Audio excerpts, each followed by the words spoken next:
বাংলা ভাষা, বাংলা সাহিত্য, আমরা সবাই। নমস্কার, একাদশতম এপিজে বাংলা সাহিত্য উৎসবের দ্বিতীয় দিনের এই আলোচনা আপনাদের স্বাগত জানাই। যারা সামনে বসে আছেন দর্শক আসনে তাদেরও স্বাগত জানাই। ইউটিউবে যারা লাইভ দেখছেন তারা কিছুক্ষণের মধ্যেই এই আলোচনা সরাসরি দেখতে পাবেন। আমাদের এই মুহূর্তে যে আলোচনা তার বিষয় শতবর্ষে বাদল সরকার। আলোচনায় থাকবেন অঞ্জন দত্ত এবং শ্রমিক বন্দ্যোপাধ্যায়। আমি শ্রমিকবাবুকে অনুরোধ করব মঞ্চে আসন গ্রহণ করার জন্য, যদিও এটা মঞ্চ বলা উচিত নয় কারণ আমরা এক আসনেই রয়েছি। আমি সঞ্চারীকে অনুরোধ করব অক্সফোর্ড বুক স্টোরের তরফ থেকে শ্রমিকবাবুকে মঞ্চে সাদরে অভ্যর্থনা জানানোর জন্য। শ্রমিকবাবু, আমাদের তরফ থেকে সামান্য একটু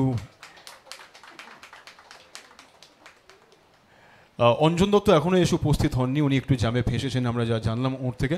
শ্রমিকবাবু, আপনাকে অনুরোধ করি যদি আপনি একাই আলোচনা শুরু করতে চান এবং অঞ্জনবাবু এলে তখন উনি আপনার সঙ্গে আলোচনায় যোগ দেবেন। তাহলে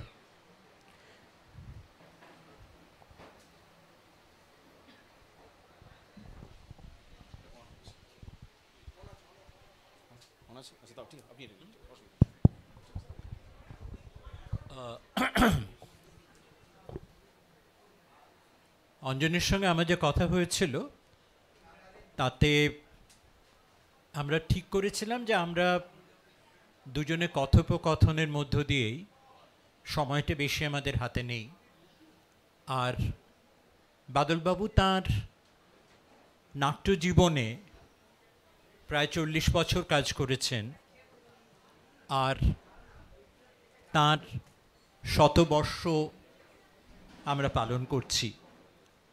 তার মৃত্যুর পরেও প্রায় 2 দশক কেটে গেছে, 2 দশকের একটু বেশি কেটে গেছে, সামান্য বেশি। তাই চিন্তা ভাবনা বিচার বিবেচনার অনেকটা ক্ষেত্র উন্মোচিত হয়ে গেছে, যেটা 45 মিনিট বা 1 ঘন্টার সীমার মধ্যে স্পর্শও করা যায় না। সেই জন্য আমরা ভেবেছিলাম যে আমরা দুজনে দুভাবে বাদলবাবুকে দেখেছি, তার কাজ দেখেছি, তার কাজের সঙ্গে যুক্ত হয়েছি নানাভাবে। তাই আমরা একটা আলোচনা করব, তার থেকে একটা স্বাদ পাবেন আপনারা একটা সময়ের, এবং সেই সময়টা জুড়ে একজন মানুষের নাট্যকর্ম জীবনের। সেটা হচ্ছে না, অঞ্জন আসতে পারেননি বলে, পরে এসে পড়বেন। তার ফলে আমি শুরু করছি। একটা সমস্যা বলতে গেলে বাদলবাবু নিয়ে সাধারণভাবে, যে বাদলবাবুর এই জীবন কর্ম নাট্যকে আমি প্রায় 5 জন বাদলবাবুকে দেখতে পাই, প্রায় আলাদা আলাদা চরিত্রই। প্রায় ধরুন একেবারে প্রথমে বাদলবাবুর কিন্তু নাটক বা থিয়েটার সম্পর্কে কোনো বিশেষ আগ্রহ, টান এগুলো একেবারে নেই ওর ছাত্র জীবনে। আমি ওকে 5 বার খুব দীর্ঘ সাক্ষাৎকার গ্রহণ করেছি। তার মধ্যে প্রথমটা 1984 সালে, আর শেষটা 90 দশকের মাঝামাঝি। এবং তার মধ্যেও যেটা খুব লক্ষণীয়, যে একেবারে শেষ জীবনে এসে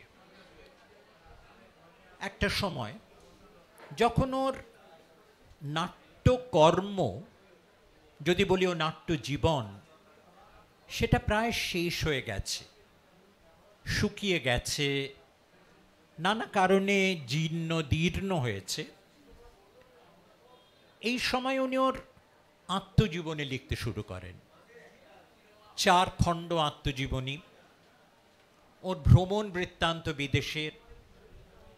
অনেক দিন আগে একটা সময় উনি যখন বিদেশে, তখন ডায়েরি লিখতেন এবং ওরই ভাষায় ওর ঘনিষ্ঠ তমা বান্ধবীকে চিঠি লিখতেন উনি যখন বিদেশে খুবই একাকী কষ্টের মধ্যে পড়ছেন সেই সময়।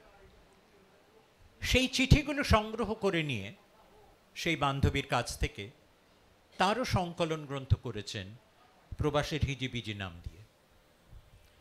এবং এই যে শেষ পর্বে যখন ওর দীর্ঘ আত্মজীবন লিখছেন, 4 খণ্ডে আত্মজীবনী লিখছেন, পুরনো ডায়েরি বের করে তার সম্পাদিত ভাষ্য বের করছেন, ভ্রমণ কাহিনী বের করছেন, তখন কোথাও নিজের জীবনটাকে উনি জরিপ করছেন, যেন জীবনটা শেষ হয়ে গেছে, জীবনটাকে ফেলে রেখে এসে ফিরে তাকাচ্ছেন।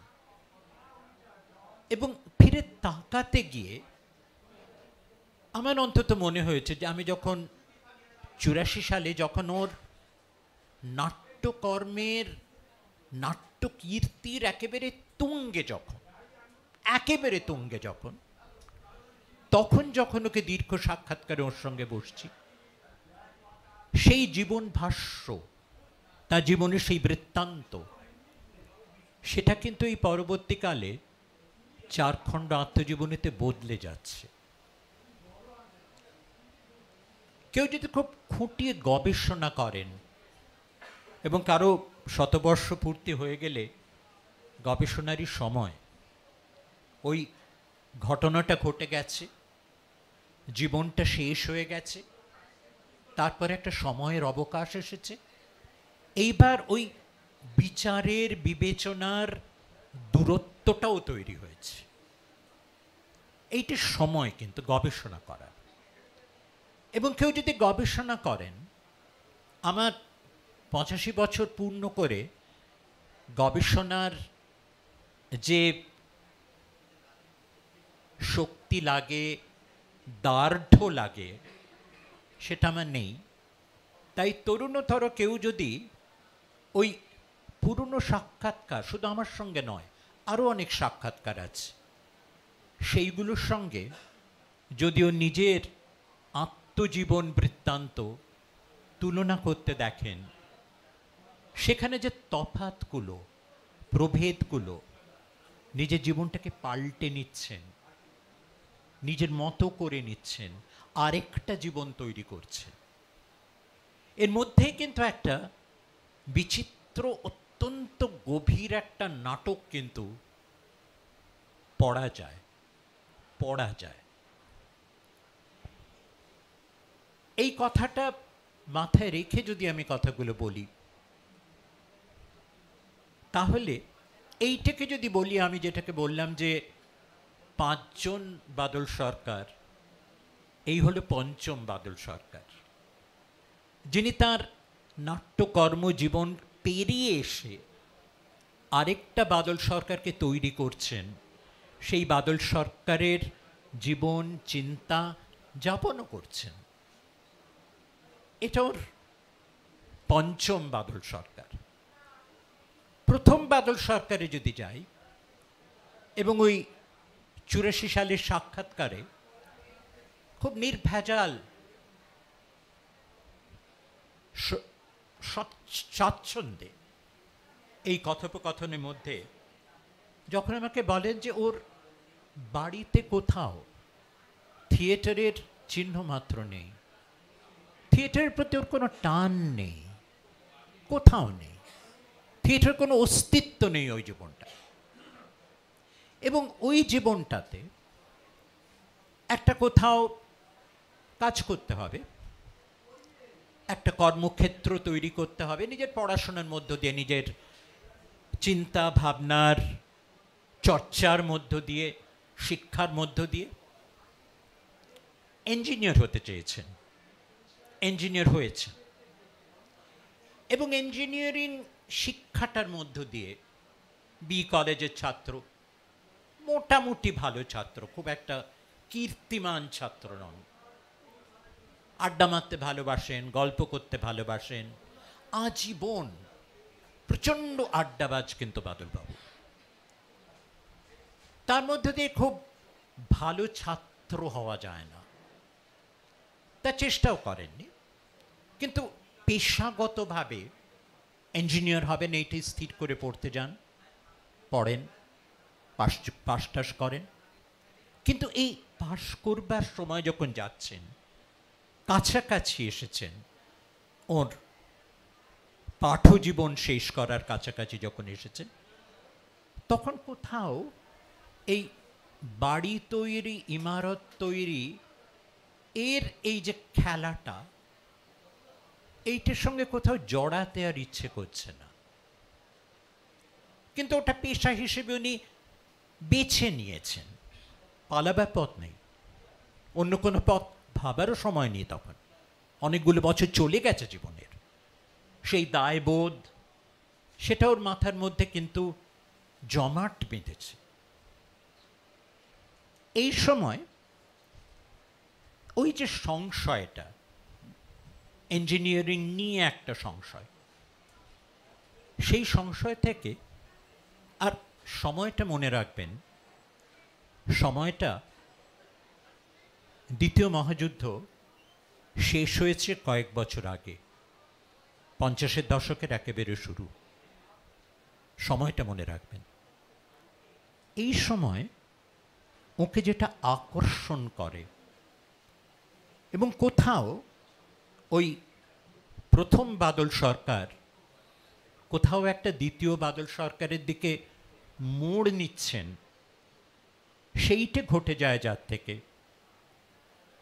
ওর কোথাও সারা পৃথিবীতে দ্বিতীয় মহাযুদ্ধে এত শহর বিধ্বস্ত হয়ে গেছে, মাটির সঙ্গে মিশে গেছে।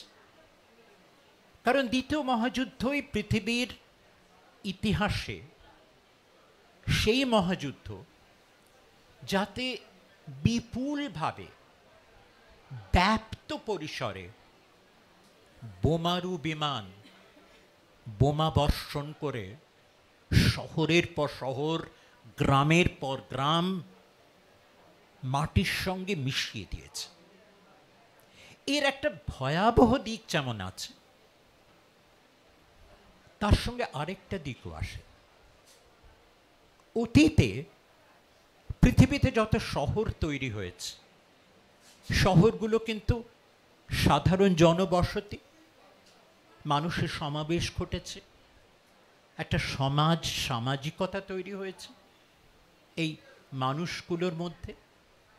তার থেকে একটা শহর দানা বেঁধে ওঠে, তিলে তিলে গড়ে ওঠে, খুব যুক্তি মেনে নয়, বাস করার দায়বদ্ধতায়, দায় পালনে, দায় রক্ষায় শহরটা গড়ে ওঠে, শহরটা ঘটে যায়, তৈরি হয়ে যায়। এই প্রথম কিন্তু যখন একটা শহর ছিল, তার একটা সমাজ ছিল, তার একটা চেতনা ছিল, তার একটা বোধ ছিল, তার একটা সংঘবোধ ছিল, সেইটা মুছে গেছে, ধ্বস্ত হয়ে গেছে। সেইখানে একটা নতুন শহর তৈরি হবে। এই শহরটা কিন্তু পরিকল্পিতভাবে তৈরি হবে। কিছু মানুষ পরিকল্পনা করে শহর তৈরি করবেন। অতীতে এভাবে শহর হতো না, শহর তৈরি হয়নি।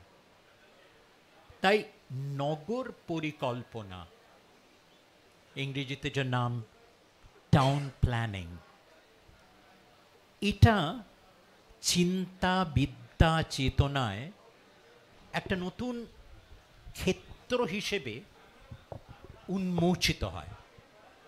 এবং এইটে কোথাও বাদলবাবুকে আকর্ষণ করে। একটা ছোট্ট পাতলা 3.5 টাকা, 3 শিলিং 6 পেন্স দামের পেঙ্গুইনের একটা নতুন তত্তাজা টাউন প্ল্যানিং বলে বই ওর হাতে আসে। টাউন প্ল্যানিং শব্দটা আসে, বোধটা আসে, মাত্রাটা আসে। এবং এই মাত্রাটা তৈরি হচ্ছে পৃথিবীতে ওই দ্বিতীয় মহাযুদ্ধের ভয়ঙ্কর অভিজ্ঞতার অভিঘাতে। সেইখান থেকে বাদলবাবু টাউন প্ল্যানিংয়ের দিকে আকৃষ্ট হন। প্রায় সঙ্গে সঙ্গেই বি কলেজে 1 বছরের একটা ডিপ্লোমা পাঠ্যক্রম চালু হয় টাউন প্ল্যানিংয়ের।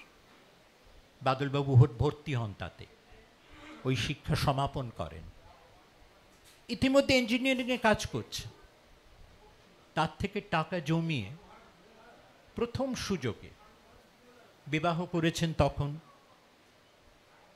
পুত্রকন্যা হয়েছে। উনি দেশ ছেড়ে চলে যান, 3 বছর লন্ডনে থেকে টাউন প্ল্যানিংয়ের আরেকটা ঊর্ধ্বতন স্তরে ডিপ্লোমা পাঠ্যক্রম সম্পূর্ণ করবেন।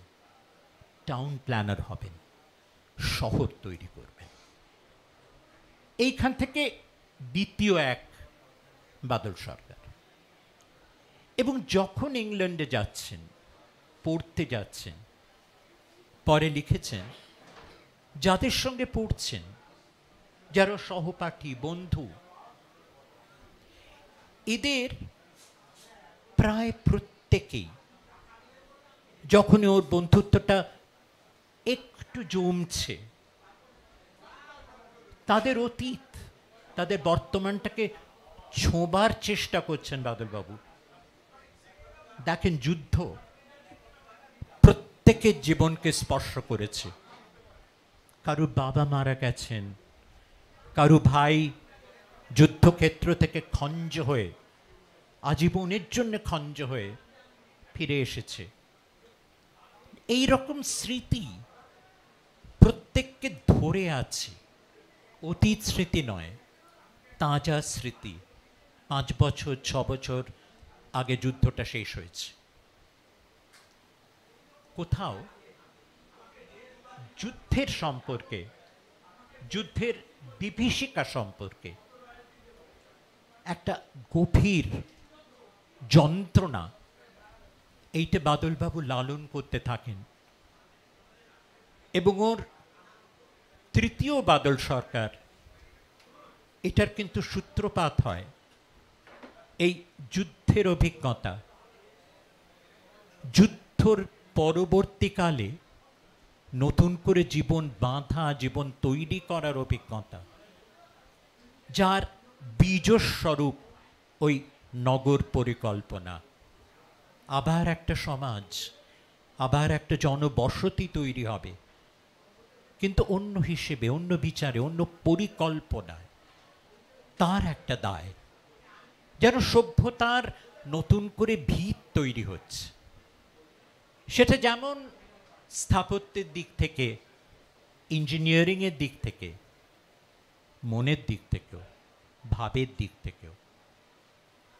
কোথাও এইখান থেকে তৃতীয় বাদল সরকারের, যে বাদল সরকারের সঙ্গে আমাদের সম্পর্কটা অনেক বেশি গভীর, অনেক বেশি পরিচিত, এবং সেই বাদল সরকারের সঙ্গে ওই তৃতীয় বাদল সরকার, যিনি তখন প্রবেশ করছেন ওই অভিজ্ঞতাকে জারণ করে, অন্য নাটক লিখে সেই নাটকের নাট্যায়নে, তার নাট্য রূপান্তরে, সেটা লেখার খাতায় থাকবে না, একটা অভিজ্ঞতা হয়ে চারিত হবে দর্শকদের কাছে, শ্রোতাদের কাছে।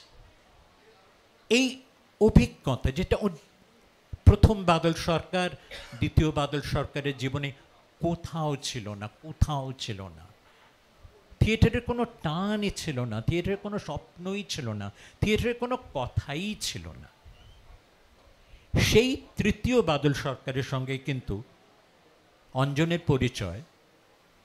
তাই অঞ্জন যদি ওর অভিজ্ঞতাটাকে নিয়ে আসে, তাহলে আমাদের তত্ত্বকথা থেকে আমরা অন্য জায়গায় চলে যেতে পারি। আচ্ছা, প্রথমেই আমি ক্ষমা চেয়ে নিচ্ছি শ্রমিকদার কাছে এবং আপনাদের সকলের কাছে দেরি করে আসার জন্য। আপনারা ক্ষমা করে দিচ্ছেন, বাদল সরকার দিতেন না। আমার সঙ্গে বাদল সরকারের প্রথম পরিচয় হয় আমার যখন 19 বছর বয়স। আমি যখন সম্পূর্ণভাবে ঠিক করে ফেলেছি যে আমি অভিনয় করব, কিন্তু আমি কোনো প্রতিষ্ঠানে ঢুকতে পারছি না, কারণ আমার বাবা চাইছেন না মানে ফিল্ম ইনস্টিটিউটে গিয়ে বা ন্যাশনাল স্কুল অফ ড্রামাতে আমাকে পাঠাতে চাইছে না। বাবা চাইছেই না যে আমি অভিনয় করি, কিন্তু আমি চাইছি এবং আমি স্বাধীনভাবে মানুষ হয়েছি নিজের মতন করে। আমি তখন খুঁজছি কী করে করা যায়। তখন আমার ইট ইজ 1975-76 এমার্জেন্সি চলছে এবং তখন আমি 1976 আমাকে কি একজন বলে যে ফিল্ম ইনস্টিটিউটের একটি ছেলে বলে যে বাদল সরকার অভিনয় শেখায়। আমি সেই বাদল সরকার অভিনয় শেখায়, তাহলে বাদল সরকারের কাছে গিয়ে অভিনয় শিখব। তো আমি তখন বাদল সরকারের বাড়ি যাই এবং গিয়ে জিজ্ঞেস করি যে আপনি আমাকে শেখাবেন? তখন উনি জিজ্ঞেস করেন কী শেখাবো? আমি যে আমি অভিনয় করি, অভিনয় শেখাবো। কোথায় পড়েছো? আমি দার্জিলিংয়ে স্কুলে। তা আচ্ছা, কি স্কুল, কি ব্যাপার? একটু একটু বিরক্ত হয়ে গেছে। আমার চেহারা একটু অন্যরকম, লম্বা লম্বা চুল, আমি গাঁজা খাই। তো বাদলবাবু তার জন্য বিরক্ত নন, কারণ বাদলবাবু নিজে অজস্র ধরনের থিয়েটারের মানুষের সঙ্গে মিশেছেন যারা অদ্ভুত সব জীবনবোধ তাদের। তো একটা 19 বছরের ছেলে, তবে ঠিক আছে তুমি একটা কাজ করো, আমি ওই সেন্ট জেমস সেন্ট মেরিজে মাঝে মাঝে ওয়ার্কশপ করি অনেকের সঙ্গে, তুমি ওখানে এসো, খোঁজ রাখো, যখন হবে তখন এসো। তার মানে না, আমাকে আপনার প্রাইভেট টিউশন দেবেন? হ্যাঁ, সকালবেলা, মানে আপনি আমাকে একা একা শেখান। উনি প্রায় মানে বিরক্ত হয়ে বলেছিলেন ঠিক আছে যদি 5,000 টাকা নিয়ে এসো তবে যাবো। 5,000 টাকা 1976-এ অসম্ভব, বাবা দেবে না। কোনো মতে কান্নাকাটি করে মার কাছ থেকে আমি 1,000 টাকা জোগাড় করে ফিরে যাই। পরের দিনই বাদল সরকারের বাড়িতে গিয়ে বলি যে আমি এই অ্যাডভান্সটা এনেছি, এটা দিয়ে যদি আপনি শুরু করেন। বাদল সরকার কিছুক্ষণ থেকে চুপ করে থেকে বলে ঠিক আছে, রেডি হচ্ছিলেন কোথায় যাবেন, ব্যাগ ট্যাগ এটা ওটা। আমার চেহারাটা খুব ভালো লাগছে। আমি ছবিতে দেখেছি লি স্ট্রাসবার্গের চেহারাটা দেখেছি, বিখ্যাত অ্যাক্টিং টিচার লি স্ট্রাসবার্গ, তার চেহারাটা দেখেছি, টাক মাথা, একটু ফ্রেঞ্চ কাট দাড়ি। একেও দেখছি এরকম টাইপেরই দেখতে, ভালো লাগছে আমার, এই বোধহয় শেখাতে পারবে, চেহারার একটা মিল আছে বলে। তো মজার ব্যাপার। তারপর আমি রোশন তানেজারও ছবি দেখেছি। রোশন তানেজা তখন উনি ফিল্ম ইনস্টিটিউটে অ্যাক্টিং শেখাতেন, নাসির এদের শিখিয়েছেন, নাসিরমকে। তো বাদল সরকারের চেহারাটা দেখে আমার খুব ইন্টারেস্টিং লাগছে, এই লোকটাই শেখাবে। তো বলে আমি বেরোচ্ছি একটা কাজে, আমার সঙ্গে চলো। টাকাটা উনি নিলেন। তারপরে উনি জানি না, তো আপনাকে একটা হরিঘোষ স্ট্রিট না কোথায় মানিকতলার পেছন দিয়ে কোনো একটা সরু রাস্তা নিয়ে গিয়ে বললেন যে ঠিক আছে তুমি এক কাজ করো, তুমি এখানে বসে থাকো, 2 মিনিট বসো, আমি চলি। তোমার বাবা কোথায় আজ অফিস? আমি বললাম 10 ওল্ড পোস্ট অফিস স্ট্রিট। বলে ঠিক আছে, তুমি এখন বাজে 10:30, তুমি সন্ধে 6:30টার মধ্যে এই কলকাতা শহর মানে যাদবপুর, জানো? আমি হ্যাঁ হ্যাঁ, তো ঠিক আছে, এই অর্থাৎ যাদবপুর থেকে শ্যামবাজার থেকে যাদবপুরের মধ্যে আমি যেখানে থাকবো সেখানে আমি খুঁজে যদি বার করো তাহলে আমি দেখবো, আর তা না হলে এই টাকাটা তোমার 10 ওল্ড পোস্ট অফিস স্ট্রিটে তোমার বাবার কাছে চলে যাবে। বলে উনি গটগট করে চলে, একটা কর্ডের প্যান্ট পরে, যেরকম ছিলেন শ্রমিকদাও দেখেছে, আর চটি পরে টক টক টক টক করে চলে। আমি হাদার মতো করে বসে রইলাম।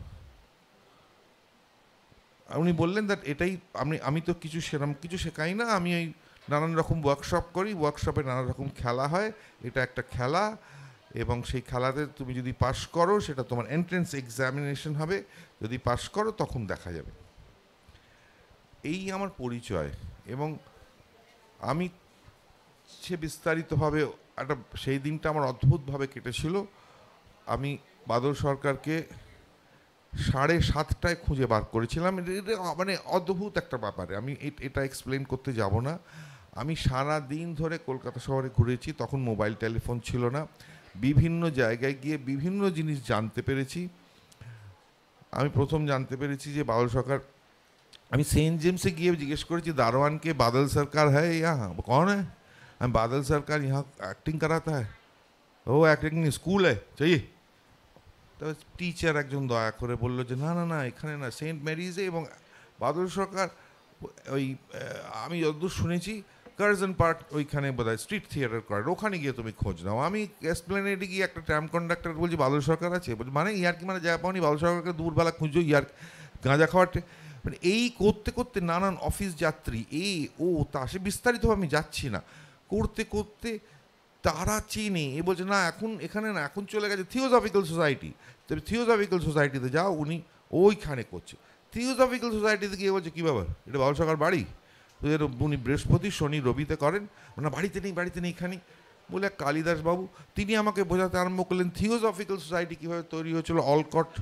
অলকট সাহেব প্রথম তৈরি করেছিলেন যে একটা মানুষের আত্মা আর একটা মানুষে ঢুকে যায়, সুতরাং তুমি যে বাদল সরকার খুঁজছো সে কি আসল বাদল সরকার নাকি সে হচ্ছে সেই লোকটা যে সিটি প্ল্যানার না, তুই জানো না আমি ব্যাঙ্গালোর সরকার অ্যাক্টিং ছিল না না না, উনি টাউন প্ল্যানার, উনি টাউন প্ল্যানিং করতেন। তো আমি সেই সারাদিন সেই জানতে পারি যে বাদল সরকার প্রাথমিকভাবে একজন টাউন প্ল্যানার। তিনি বিদেশে ছিলেন, বিদেশে তিনি শহর নাইজেরিয়ার একটা শহর ঠিক নিয়ে কিছু ব্যস্ত ছিলেন। আমি জানতে পেরেছি বাদল সরকার একজন বিখ্যাত নাট্যকার, আমি জানতাম না।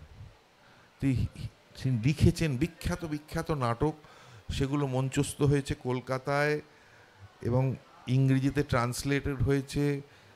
মেডিকেল কলেজের হস্টেলের ছাদে গিয়ে একজন আমাকে বোঝালো যে আমি সেখানে আড্ডা মারতে যেতাম যে, এবং সেটা মারাঠি ভাষায়, পাঞ্জাবি ভাষায়, সৌম্যমিত্র থেকে আরম্ভ করে প্রচুর প্রচুর প্রচুর মানুষ সেই সব নাটক করেছেন, অভিনয় করেছেন। বাদল সরকার নিজে একজন অভিনেতা, মঞ্চে থিয়েটার করতেন। হ্যানা ত্যানা জানতে জানতে জানতে বাদল সরকারের বইয়ের কলেজ স্ট্রিটের বইয়ের দোকানে গিয়ে বই খোঁজ করছি, এখানে বাদল সরকার নাটক আছে? বলছে হ্যাঁ বাদল সরকার নাটক আছে। তো কী আছে?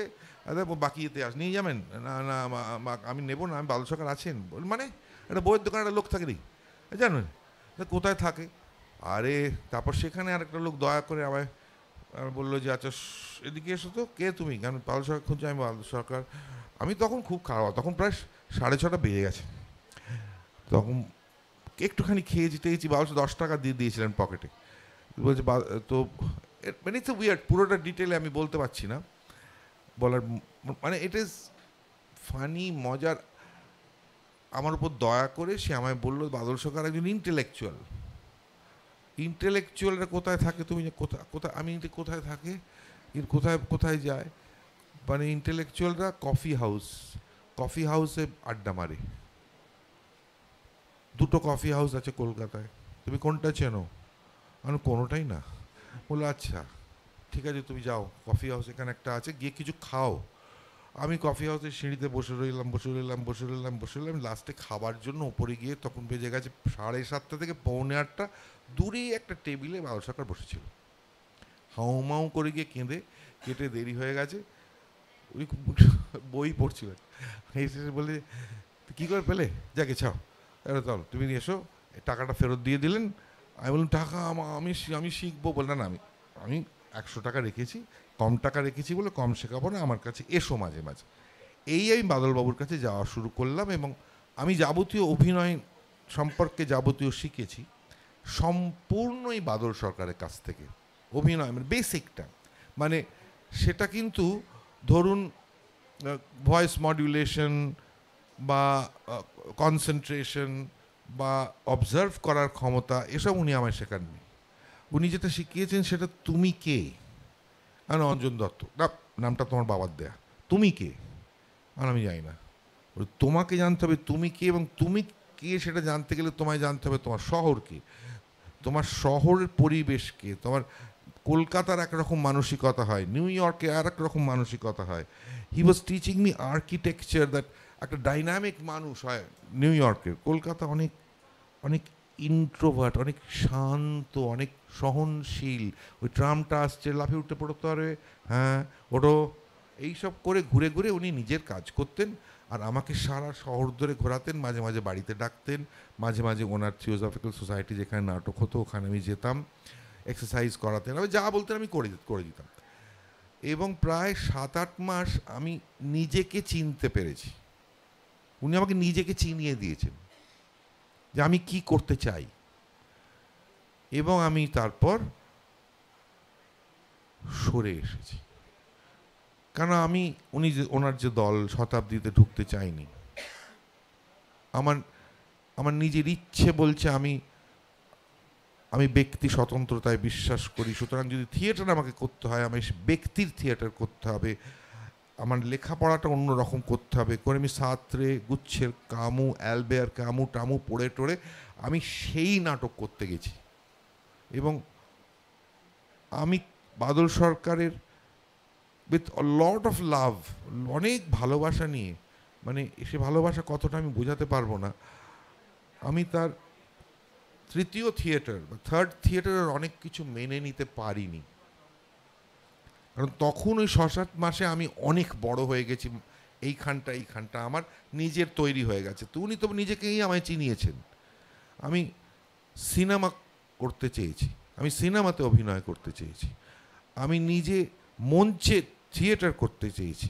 অঙ্গন মঞ্চটা আমার কাছে ইন্টারেস্টিং লেগেছে যে একটা স্পেসে, কিন্তু কস্টিউম কেন একটা অ্যাক্টর পরবে না, আলো কেন বা, আমি জানি ওনার যুক্তিগুলো সব আমি মেনে নিয়ে আমি আস্তে করে সরে গিয়ে আমি নিজের রাস্তা খুঁজে নিয়েছি, যে রাস্তাতেই বাদল সরকার আমায় ঠেলে দিয়েছেন, বা বাদল সরকার ঠেলেননি, আমাকে চিনিয়েছেন, আমার পছন্দ অনুযায়ী আমি গেছি। এবং আমি তারপর থিয়েটার করেছি, শ্রমিক দা সেই থিয়েটার দেখতে এসছে। আমি মারাজ সাদ নাটকটা করেছি, বাদলদা আমার পরে করেছেন, এবং বাদল সরকার আমার সেই মারাজ সাদ দেখতে এসছেন, এবং মনে হয়েছে তার যে আমার মারা খুব ভালো, সাদ খুব খারাপ। বাদল সরকারের মারাজ সাদ আমি দেখতে গেছি চুপ করে বসে, একটা মান অভিমান হয়েছে। সেই মান অভিমানটা আমি কাটাবার চেষ্টা করিনি, কারণ বাদল সরকার অভিমানী মানুষ, ভেরি স্ট্রং। আমি সেটা কাটাবার চেষ্টা করিনি। আমি সিনেমায় যখন গেছি, বাদল সরকার হয়তো খারাপ লেগেছে।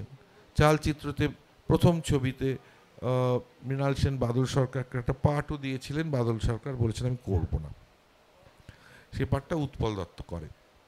বাদল সরকারের উপর একজন একটা ডকুমেন্টারি করে যাচ্ছিল অনেক দিন ধরে, এখনও সেটা অ্যাকিউমুলেটেড রয়েছে, করা হয়নি।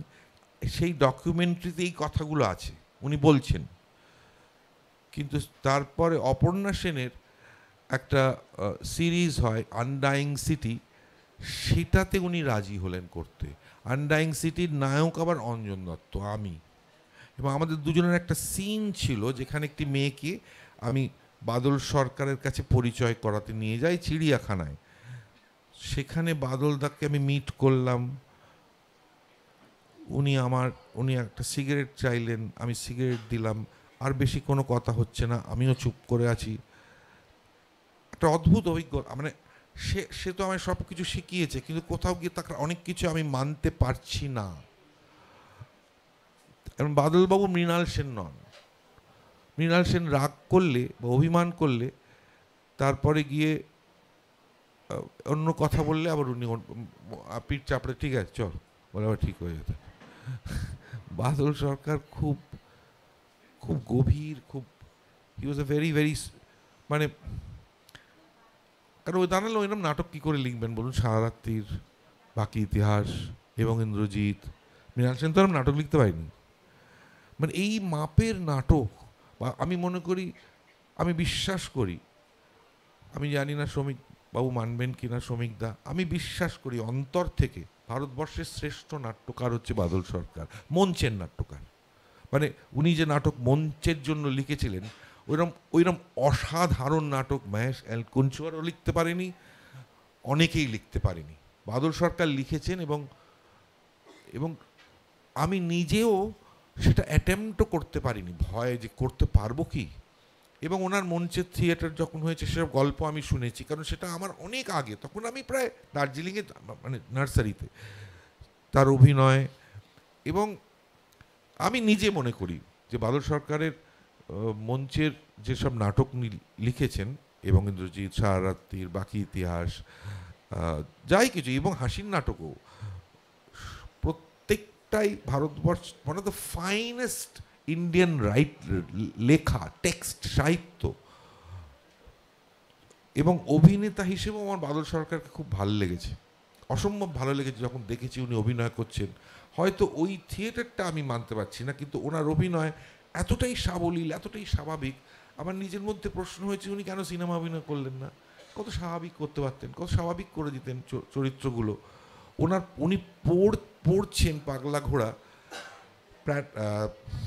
শিয়ালদা লোরেটো কলেজে 2011-তে ফেব্রুয়ারি মাসে, বোধহয় ওনার শেষ পাঠ সেটা। উনি আর খুব একটা বেরোতে পারছেন না। শতাব্দী তখন ওইখানেই থিয়েটার করছে, তো উনি নাটকটা পড়েছিলেন। আমি জানি না শ্রমিকবাবু গিয়েছিলেন কিনা, পাগলা ঘোড়া নাটক, শঙ্খ ঘোষ গিয়েছিলেন আমার মনে আছে। এবং উনি খুব কাশছিলেন, বিকজ ওনার মানে লাং ইনফেকশন। নেবুলাইজার নিতেন, তারপর নেবুলাইজারটা খুলে রেখে সিগারেট খেতেন। এটা আমি ডকুমেন্টারিতে দেখেছি। তো যে বলতে আপনি এক্ষুনি নেবুলাইজার নিয়ে সিগারেট খাচ্ছেন, ওই নেবুলাইজারটা নিলাম সিগারেটটা খেতে পারবো বলে, বাজে কথা বলো না, বলো তোমার কি প্রশ্ন। তো যাই হোক, আমি যখন দেখছি উনি পড়ছেন, অদ্ভুত একটা পাগলা ঘোড়াটা কি স্বাভাবিকভাবে পড়ে যাচ্ছে, পড়ছেন একটা নাটক। তো যাই হোক, আমি তো সেই অপর্ণা সেনের ওখানে অভিনয় করলাম। উনি বললেন তোমার, আমি বললাম বাদলদা একটু রিহার্সাল করবো? হ্যাঁ কর, বলো। আমি স্ক্রিপ্টটা বার করে পড়ছি, উনি না দেখে বলে যাচ্ছেন, বাড়ি থেকে স্ক্রিপ্ট মুখস্থ ওনার। লজ্জায় মাথা নিচু করে গেল। আমি তারপর বললো পড়ে এসো। তা আমি গিয়ে আবার পড়ে টড়ে এলাম। তারপর অপর্ণা সেন এসে বললো যে করুন যা করুন, আমি করে দিলাম। উনি একটা দুটো কথা চেঞ্জ করলেন, আমিও সেটাকে অ্যাডজাস্ট করে নিলাম বলে তারপর আমি চলে গেলাম। মেয়েটির সঙ্গে সিন ছিল, আমি আর থাকিনি। এবং পরবর্তীকালে উনি আর একটা ছবি, শনিবার বলে একটা ছবি করেছিলেন, প্রায় বাধ্য হয়ে, আমি যতদূর জানি। তারপরে আন্ডারিং সিটি, তারপর কালো বিরতি বলে একটা ছবি, যেটা ডকুমেন্টারিতে উনি বলেন যে যখন বুঝতে পারি যে ছবিটার কোনো সম্ভাবনা, বাণিজ্যিক সম্ভাবনা নেই, তখন আমি করেছি পয়সা ছাড়া। আর ওই ব্যাস। তারপর অঞ্জন, আমি গেছিলাম ওনার কাছে একটা টেলিফিল্ম টেলিপ্লে করানোর জন্য। আমার প্রথম কাজ একটা নাটকের নির্দেশকের কাজ, অ্যান্টিগনি চ্যাটার্জি বলে। অনেকবার সেই প্রথম, সেই মানে অতদিন গ্যাপের পর আমি গেলাম, বাড়ির দরজা নক করে, ছাতের ঘরে উনি থাকতেন, গিয়ে বললাম বাদলদা প্লিজ এটা করে দিন, আপনি তো জানেন আমি এখন, না ক্ষমা করে আমি পারবো না, আমি প্লিজ না আমি ক্ষমা করে আমি পারবো না, তুই বেরো, এমনি বসে চা খেতে পারবো, বাট না আমি করবো না। তো উনি করলেন না। তো তারপর তো 2011-তে আমি ডিসাইড করলাম আমি থিয়েটার করব, আবার মঞ্চে থিয়েটার করব। এবং ভাবলাম কি করা যায়। এবং একবার ভাবলাম সারারাত্রির, না দিয়ে আমি গ্যালিলিও করলাম। 2011-তে ঠিক যেদিন মমতা বন্দ্যোপাধ্যায় সোয়ার ইন করেন and the CPM government falls, বাদলদা মারা যান, চলে যান পৃথিবী থেকে। আমি ছোট্ট করে এই এক্সপিরিয়েন্সটা আমার কাছে বাদলদার, এবং যা বলছি সেটা খুব সত্যি কথাই বলছি। কারোর খারাপ লাগতে পারে, শতাব্দীর খারাপ লাগতে পারে, শতাব্দীর কিছু লোক এখনও রয়েছেন, বা পথসেনার খারাপ লাগতে পারে, কিন্তু আমার কিছু করার নেই।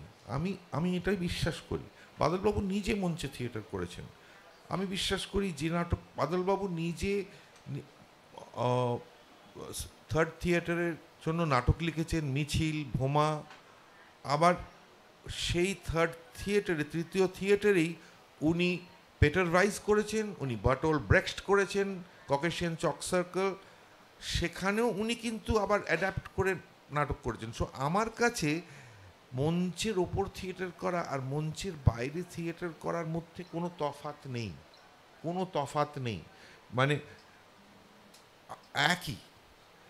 সুতরাং অনেকগুলো যুক্তি আমি ওনার মানতে পারিনি, তাই আমি অ্যাভয়েড করেছি ওনাকে। কিন্তু আজকে এই শতবর্ষে এসে, আজকে কেন, আগে থেকেও আমি খুব মানে মাদার কারেজ করতে এসছেন রিচার্ড শেকনার তখন ঘুরঘুর করে আমি দেখেছি ওনাদের সঙ্গে খুব রিচার্ড শেকনারের সঙ্গে বাদল সরকারের যোগাযোগ হয়েছিল এবং he was such a dynamic man, মানে যেটা শ্রমিকদা বলছিলেন যে অনেকগুলো বাদল সরকার আছে। বাদল সরকারকে শুধু যদি আমরা থার্ড থিয়েটারের প্রবক্তা হিসেবে যদি ধরে নিই তাহলে আমরা ভুল করব। বাদল সরকার টাউন প্ল্যানার, বাদল সরকার অসম্ভব ভালো সিনেমা বুঝতেন, কারণ ফ্রান্সে বসে বসে ওনার নাটক লেখা, আমি সারা রাত্রি ফ্রান্সে লেখা, এবং আমি ইন্টারভিউতে দেখেছি পরে বড় হয়ে যে উনি বলছেন হিরোশিমা মোনামুর দেখে উনি কিছুই কিরকম একটা কীভাবে করে দিয়েছে সারা রাত্রি, এবং সেখানে আবার রক্তকরবীর রেফারেন্স রয়েছে, রঞ্জন এবং অনেক কিছু, বাকি ইতিহাস, পাগলা ঘোড়ার মতন একটা পলিটিক্যাল থিয়েটার, মানে ভীষণ, মানে তো সেই বাদল সরকার আছে। যে বাদল সরকার, পঙ্কজ মুন্সি এরা ওই সাউথ ক্যালকাটার একটা জায়গায় ছোট্ট একটা হলে থিয়েটার করতেন, মঞ্চে থিয়েটার করতেন, সেটা একটা আলাদা বাদল সরকার। আবার উনি যখন রাস্তায় থিয়েটার করতে গেছেন, স্ট্রিট গ্রামে গঞ্জে থিয়েটার করতে গেছেন, সেই বাদল সরকার আবার আলাদা বাদল সরকার। অনেক রকম বাদল সরকার আমার মনে হয় আছে। তাকে একটা জেনারেশন শুধুই তাকে থার্ড থিয়েটারের প্রবক্তা হিসেবে দেখেছে। আমার মনে হয় না তিনি তাই। তাহলে শেষ জীবনে তিনি কেন গিয়ে পাগলা ঘোড়া পড়ছেন, শেষ জীবনে গিয়ে কেন শ্রমিক বন্দ্যোপাধ্যায়কে বলছেন যে আমি সারা রাত্রিটা আবার করতে চাই, কেন বলছেন উনি, কেন ওই টেক্সটগুলোকে আবার জোর দিচ্ছেন? সো অনেকগুলো বাদল সরকার, অনেক তার বন্ধু, অনেক মান অভিমান সবার সঙ্গে, ওরকম একটা ডাইনামিক পার্সন, খুব রেয়ার স্পিসিস বলে আমি মনে করি। এবং সেই ব্যক্তিগত অভিজ্ঞতাগুলো সব বলতে গেলে খুব মুশকিল হবে, কিন্তু উনি অনেক রকমের, অনেক ধরনের মানুষ, অনেক ধরনের বাদল সরকার। তো সেটাকে একটা ক্যাপসিউলে পড়া খুব মুশকিল। আমি আমার ব্যক্তিগত জায়গা থেকে যতটুকু বুঝেছি যে উনি অসম্ভব, মানে উনিও একজন ব্যক্তি, উনিও এক ধরনের রাজনীতিতে বিশ্বাস করেছেন, কিন্তু কোনো পার্টির মেম্বারশিপ নেননি। ওনার দলে একদম ঘোষিত মানুষ ছিলেন, পার্টির মানুষ ছিলেন, কিন্তু উনি কখনো সেই কোনো পার্টি পলিটিক্স কিন্তু ওনার পলিটিক্যাল নাটক আছে, যে নাটকগুলো মিছিলের মতো পলিটিক্যাল নাটক। তো এবং ওনার চয়েসেসগুলো খুব স্ট্রং। উনি সিনেমা থেকে দেখে সিনেমার গল্প টল্প নিয়ে বল্লভপুরের রূপকথা করে দিলেন, লিখে ফেললেন। তো এই যে ক্ষমতা, এই যে অসম্ভব একটা, সব কিছু না জানলে, সব কিছু সেখানে টাউন প্ল্যানিং, আর্কিটেকচার, মানুষ, যুদ্ধ, absurd theatre, what ever, abstraction, নানা রকম অনেক কিছু না হলে বাদল সরকার হয় না। এবং অবভিয়াসলি তার মধ্যে বাদল সরকার একজন খুব বড় সাহিত্যিক। মানে ওনার পুরনো কাসন্দির পড়লি, প্রথম ভার্সনটা পড়লি, প্রথম পাঠটা পড়লেই বোঝা যায় উনি কত বড় সাহিত্যিক, এবং কথা নিয়ে মজা করতে পারা, কথার খেলা, এবং উইটি, হিউমারাস, এরম উইটি নাটক আমি খুব কম পড়েছি বাংলায়, খুবই কম পড়েছি। এবং যে অত বড় ইতিহাসটা শ্রমিক বন্দ্যোপাধ্যায় আজকে দিলেন, সেটার যে অনেকগুলো বাদল সরকার আছে, আমি ওই অনেকগুলো বাদল সরকারকে পেয়েছি। একটা সময় একটা বাদল সরকারকে একজন অভিনেতা, একজন শিক্ষক হিসেবে পেয়েছিলাম। সেই অভিজ্ঞতাটা আমার খুব ইম্পর্ট্যান্ট। এবং পরবর্তীকালে আরও যখন মারা যাবার পর, যখন অপর্ণা সেন ঠিক করে বাদল সরকারের সারা রাত্রিটা হিন্দিতে করবে, তখন আমাকে বলে বৃদ্ধের পাঠটা করতে। সেটা জি5-এ আছে, আপনারা দেখে নিতে পারেন। কঙ্কনা সেন শর্মা, ঋত্বিক, এবং বৃদ্ধের রোলটা আমি করি। তখন আমার বয়স অনেক হয়ে গেছে, আমি ভীষণ ভয় এই পাঠটা বাদল সরকার নিজে করতেন, আমি করবো সেটা, কি করে করব, করে খেটে খেটে কিছুই না করে ওই বাদল সরকার যেভাবে পড়তেন টড়তেন সেইটা ভেবে ভেবে ভেবে ভেবে ভেবে আমি করেছি।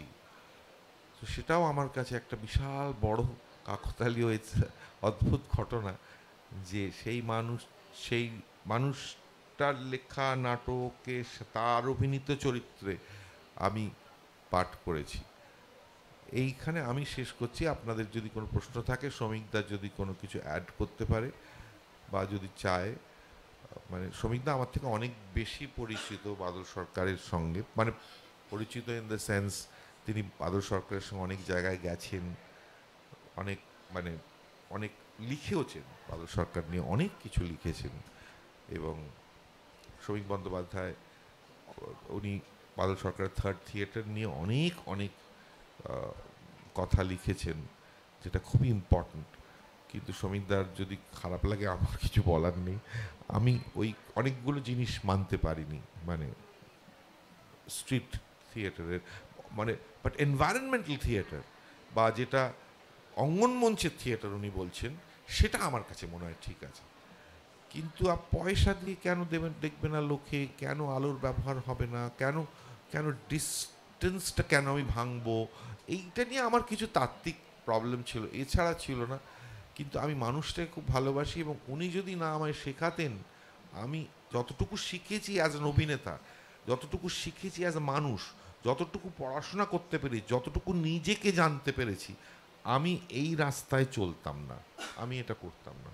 আমি তো এটাই আমার বলার। অনেকটা সময় নিয়েছি, আমি জাস্ট 5 মিনিট বলে আমরা এটাকে শেষ করব।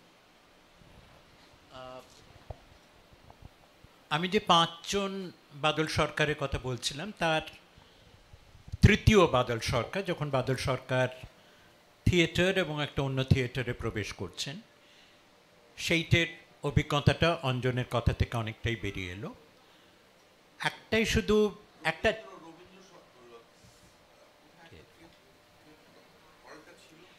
একাডেমি অফ ফাইন আর্টসের ওপরে ওইখানটাতেও স্পার্টাকাসগুলো করেন, স্টেজে করছেন রবীন্দ্র সরোবর স্টেডিয়াম, লেক স্টেডিয়ামের হলটায়, যেটা আরও আগে। আমি ঠিক 5 মিনিট সময় নেব, যেহেতু সারা রাত্রির কথাটা এলোই এবং অঞ্জন অসামান্য অভিনয় করেছে, আমি ছবিটা দেখেছি। অঞ্জন এবং কঙ্কনা দুজনেই অসাধারণ অভিনয় করেছে এবং চমৎকার একটা ছবি।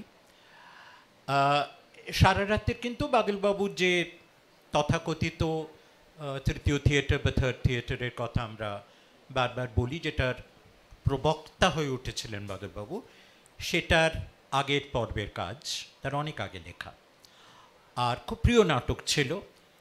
আর একেবারে শেষবার মৃত্যুর 1 বছর আগে ওর সঙ্গে আমার যখন শেষ দেখা হয়, উনি কেরালাতে খুব বড় আকারে, খুব মর্যাদা সম্পন্ন একটা আন্তর্জাতিক নাট্যোৎসব হয় প্রতি বছর।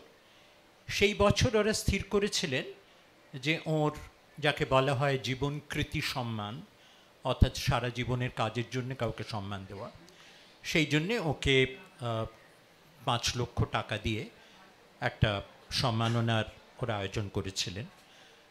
বাদলবাবুর যেটার কথা অঞ্জন ইঙ্গিত করছিলেন বা বলেছেন, যে তৃতীয় থিয়েটারটাকে উনি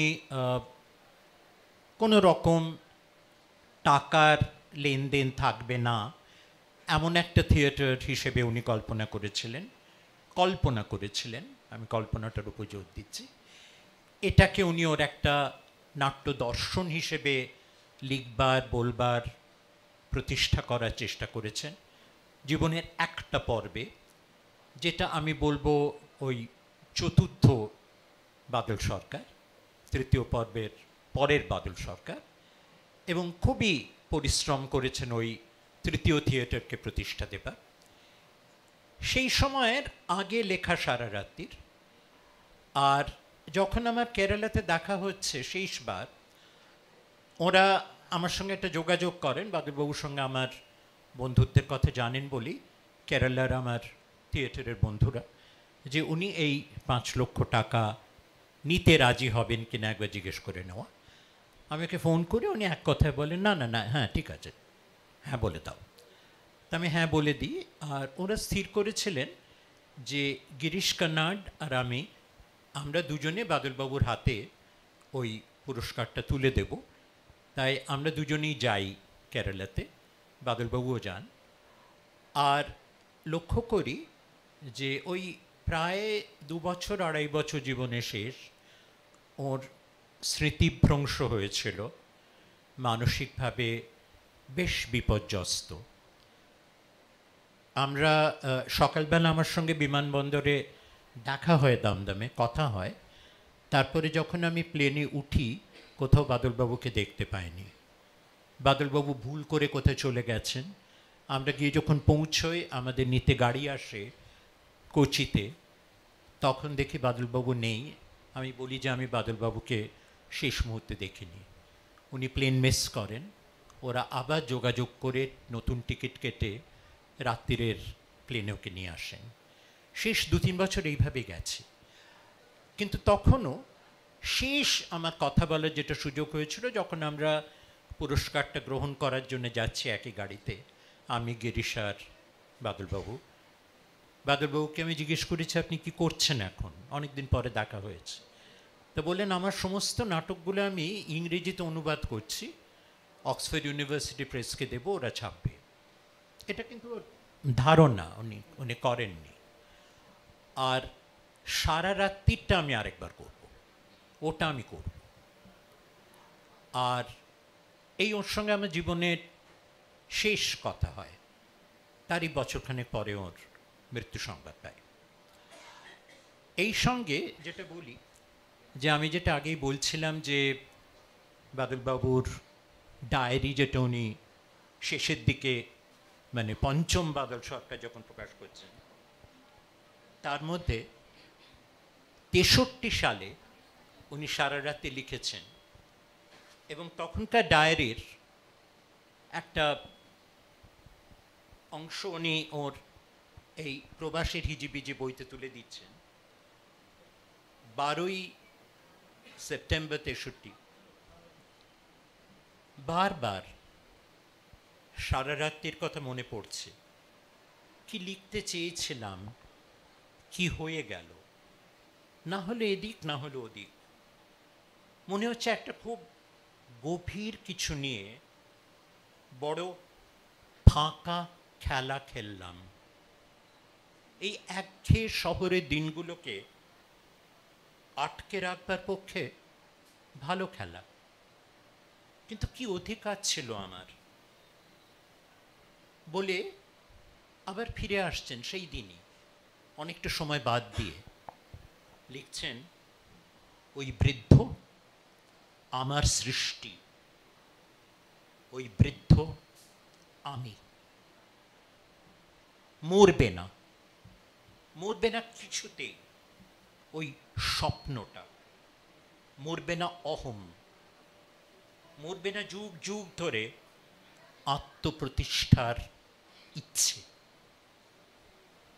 কোথাও বাদলবাবু, ওই চতুর্থ বাদলবাবু, তৃতীয় থিয়েটারের স্বপ্ন দেখেন, তৃতীয় থিয়েটারের জন্যে আন্দোলন করেন। সে আন্দোলনে আমি ওর খুব ঘনিষ্ঠ সহযোগী হয়েছি, বিতর্কের মধ্যে পড়েছি। এবং ওর সহযোগী হওয়ার কারণে, তৃতীয় থিয়েটারের প্রবক্তা হওয়ার কারণে, শম্ভু মিত্র তাঁর গালিলেও নাটক করবার সময় আমাকে আমার প্রবেশ নিষিদ্ধ করে বাংলা থিয়েটারের ইতিহাস তৈরি করে দিয়েছেন। বাংলা থিয়েটার ইতিহাসে কখনো কখনো কখনো ঘটেনি, প্রায় 200 বছরের ইতিহাস বাংলা থিয়েটার, যে কোনো থিয়েটারের পরিচালক তিনি নাম করে একজন সমালোচককে ঢুকতে দেবেন না বলে ফরমান দিচ্ছেন। অথচ আমার যতদূর ধারণা, এবং ইন্দ্রজিৎটা আমি শম্ভুবাবুকে দিয়েছিলাম, পৌঁছয় আপনার মারফত। আচ্ছা, সে দীর্ঘ কাহিনী। কিন্তু সেই আন্দোলনের সঙ্গে আমরা যুক্ত ছিলাম। এবং অঞ্জন যেটা বলল যে অঞ্জনের সঙ্গে আমার কোনো বিরোধ নেই, এবং অঞ্জনী বললো যে আমার অস্বস্তি হতে পারে বা আমার বিরাগ, তা নয়।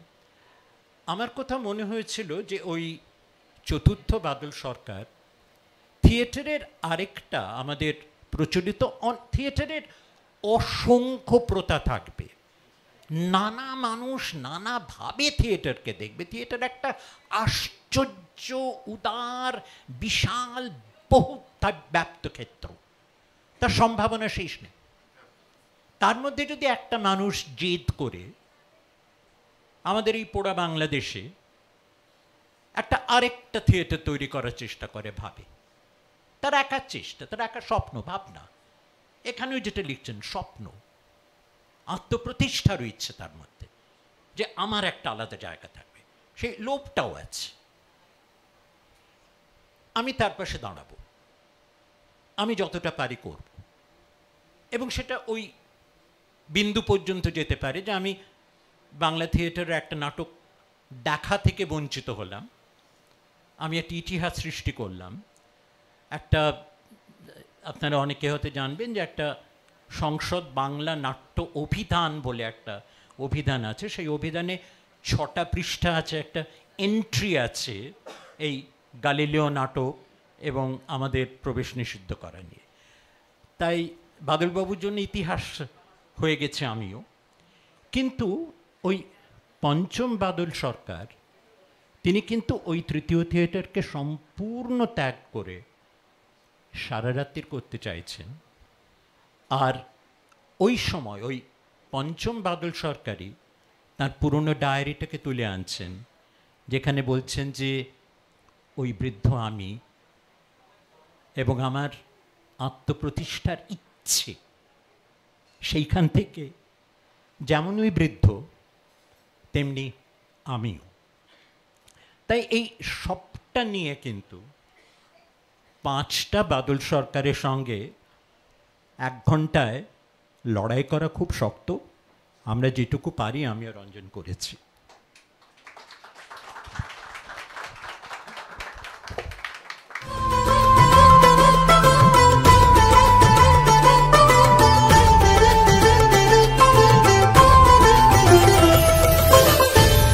বাংলা ভাষা, বাংলা সাহিত্য, আমরা সবাই।